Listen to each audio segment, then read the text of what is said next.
আমি বলতে পারবো না, কিন্তু 21শে জুলাই আমি ধর্মতলায় গিয়ে ওখানে কিছু মিডিয়ার মাধ্যমে আমি বক্তব্য রেখেছিলাম।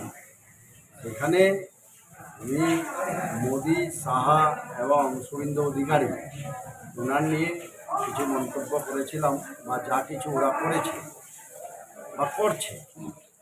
এখানে তৎকালীন আমাদের যে সিএম দিদি, উনি চলে আসে হট করে।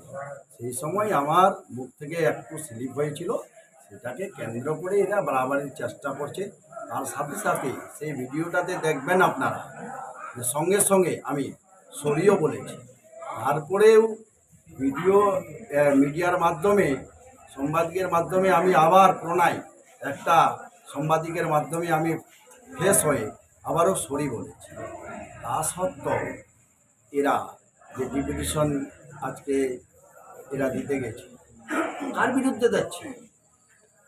আমি দলের অঞ্চল সভাপতি, যদি দল করে তাহলে কাদের বিরুদ্ধে গেছে এরা আজকে ডিপুটেশন দেওয়ার জন্য?